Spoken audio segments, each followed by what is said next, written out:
Alors, voici le TP que nous ne pourrons pas à nouveau faire, suite à tous ces jours fériés, toutes ces coupures dans le mois de mai. Donc, il s'agit de bien visualiser le retard d'une onde, d'en déduire sa vitesse, de définir une onde transversale longitudinale, et de voir de quoi dépend la vitesse de propagation. Ça, c'était un résultat de seconde. Je vous rappelle qu'on ne travaille pas sur ce chapitre avec les ondes magnétiques, mais on travaille avec les ondes mécaniques, celles qui ont besoin d'un milieu matériel.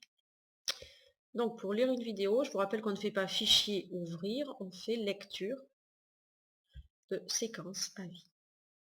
La fenêtre de dialogue s'ouvre. Donc on va chercher la vidéo au ressort 1 que je vous mettrai sur le cahier de texte.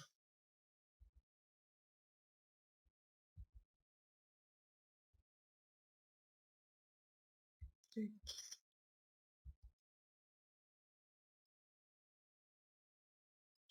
vous rappelle que le lecteur lance la vidéo. On la rembobine, on peut la regarder image par image, et hop, effectivement, on voit une perturbation se propager. Ça se propage, c'est pour ça que ça s'appelle une onde progressive. Qu'est-ce que je vous dis dans le texte du TP? Je vous dis que l'origine du repère XY sera pris à droite de l'écran, avec un axe des X un petit peu qui change vers la gauche, et un axe des ordonnées vers le haut. Ensuite, pour les talons, la disquette mesure 9 cm. Donc, on lit bien ce qui est écrit à l'écran, 1 mètre, 0,09, puisqu'il faut mettre 9 cm. Là, on voit qu'il n'y a pas de perturbation sur le ressort, donc on avance, image 1, image 2. Alors, soit vous allez à chaque fois pointer le devant de la perturbation, soit vous préférez attendre le défilé à l'image 3 pour choisir où vous pointez, peu importe. Sélection manuelle des points, et on y va. Moi, je vais pointer ici, je ne sais pas si c'est une bonne idée, on verra plus tard. C'est avec la vitesse. Terminé. Quand c'est terminé, on ferme. Je vous rappelle qu'on va dans les listes courbes. Je vous rappelle qu'en double-cliquant, on peut changer le nom. On va par exemple l'appeler X, ce sera peut-être plus pratique. Cela dit, vous n'êtes pas obligé. On peut mettre des traits, des points, des croix, je vous rappelle, dans le style. Okay. Je vous demande de schématiser donc la perturbation à un temps TA et à un temps TB. Donc j'y reviendrai. Là, on va faire la ligne suivante. On va tracer X en fonction de T. Donc je vous rappelle que tout marche en cliquer glisser. On peut faire calibrage. Donc là, ça ne va rien apporter de plus. Donc vous voyez que ressemble à une fonction affine. Modélisation, je vous rappelle que la modélisation marche également par cliquer glisser. Choisir le modèle, affine, calculer le modèle et on ouvre. Coefficient de corrélation est de 0,998, donc c'est assez bon. Et ça nous indique effectivement que la perturbation, son abscisse, x, en fonction du temps, est une fonction affine, qui a pour équation x égale 0,824 temps plus 31 fois 10 moins 3 mètres. Pourquoi c'est une fonction affine? Je vous l'explique.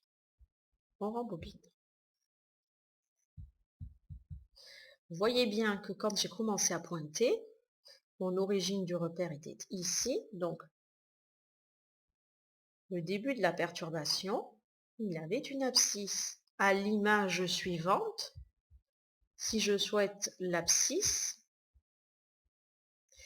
c'est l'abscisse qu'il avait précédemment, plus la vitesse, qu'on considère uniforme, fois la durée entre les deux images. Donc on récapitule. X, l'abscisse à n'importe quel instant, c'est l'abscisse initiale plus la vitesse entre deux images.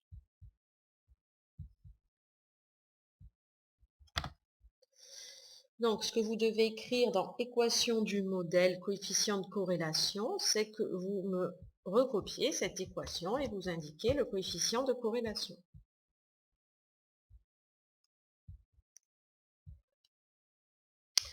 Alors, l'équation du modèle. Je vais la réafficher.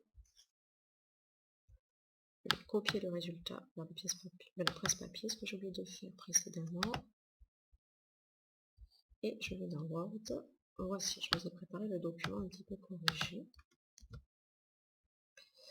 Donc, ça dit que x égale 0,824 fois le temps plus 31 fois 10 moins 3.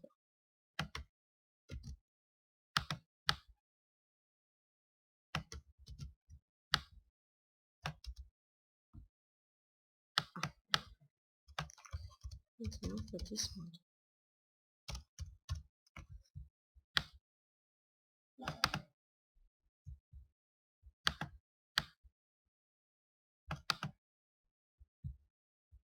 Le coefficient de corrélation.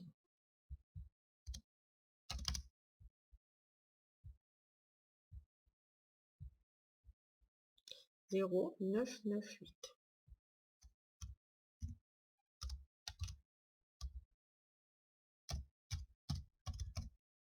C'est-à-dire que c'est plutôt un pas mauvais modèle.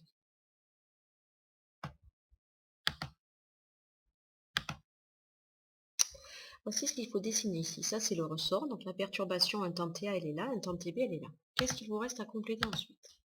La perturbation, elle s'est déplacée comme ceci. Elle s'est déplacée entre ce point et ce point. Et il se trouve que la perturbation, c'est une compression-dilatation. Donc la perturbation, elle s'est déplacée comme ceci. Donc on voit que la perturbation est dans la même direction que la propagation. Donc il s'agit d'une onde longitudinale. Ensuite, la vitesse de l'onde, c'est la distance sur le temps. Distance sur le retard. Donc on s'aperçoit que si on calcule le coefficient directeur, je vous rappelle qu'initialement, quand on le fait à la main, on prend un point B, un point A, et on fait YB, donc ici XB moins XA, sur le temps, donc ici TB moins TA, donc le retard. Donc au final, la vitesse de l'onde, c'est 0,824 mètres par seconde, c'est-à-dire c'est le coefficient directeur.